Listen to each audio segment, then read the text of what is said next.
Президенттикке талапкерлердин үгүт иштери активдүү жүрүп, аймактарда кыдырган 17 талапкер элге опол тоодой убадаларды берип жаткан учуру 2020 жылдагы пандемия, карантиндик чектөөлөр, саясий окуялар эң биринчи бизнести өндүрүштү алсыратты.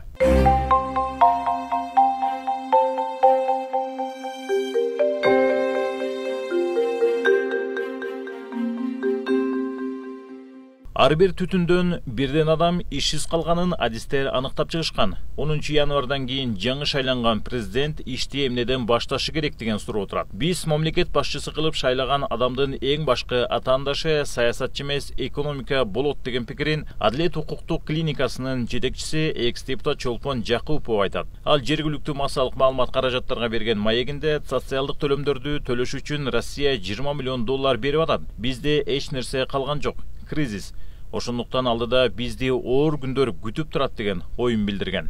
Самый главный оппонент Садыр Джапаров или любого другого.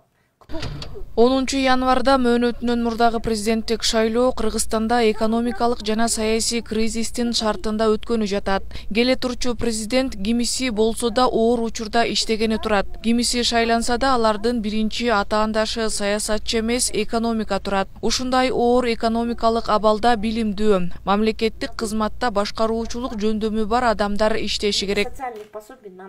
Кыргызстанда 2020 жылдын соңунда 2019 жылга салыштырмалуу тике инвестициялардын келип түшүү агымы 1,5 эсеге кыскарып кеткенин өкмөт да моюндаган. Инвесторлор өлкөдө болуп жаткан окуялардан улам иштешүүдөн баш тартууда. Демек, инвестициялык климат да жакшы эмес. Экономика министрлигинин инвестициялык саясат бөлүмүнүн жетекчиси Алиаскар Тургунбаев: инвесторлор мындай күтүү режиминде туруп калды.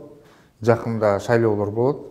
Ошол себептен да карап турушат. Анын үстүнө дагы бул жанагы эл аралык уюмдардын прогноздоруна ылайык негизи 2020 жылы пандемия себептүү бул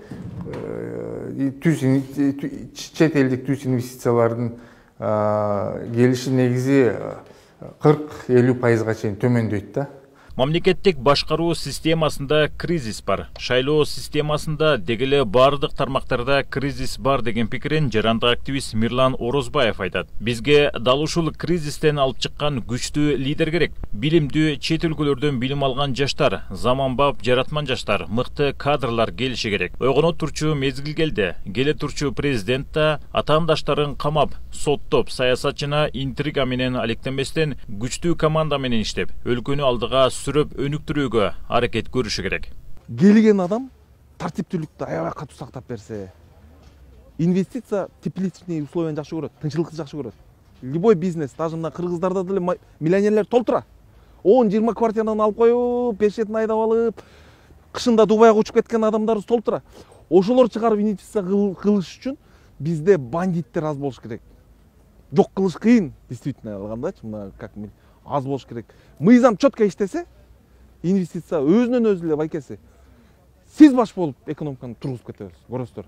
Өкмөт бул жылы коронавирус илдетине байланыштуу түзүлгөн кырдаал жөнгө салынып, экономика калыбына келет деп болжолдогону менен чек аралар толук ачылып, ишканалар жанданып кетелек. Алдыда конституциялык реформа, парламенттик жана жергиликтүү кеңештердин депутаттарын шайлоо турат. Кыргызстандын 80% импортко көз каранды экономикасына чек аралардын ачылбай турушу бир топ эле түйшүк жаратат. Ички дүң өнүмдүн 50%-дан ашыгын түзгөн тейлөө, соода тармагында пандемиядан улам толук иштебей турат. Эми экономиканы өнүктүрүүгө чечкиндүү кадамдар жасалышы керек. Экономикабыз артка кетип атат күндөн күнгө. Тышкы карызыбыз күндөн күнгө өсүп атат. Бул учурда эмне кылыш керек? Албетте биз жеке секторго, же болбосо жеке ишкерлерди колдоого алыш керек.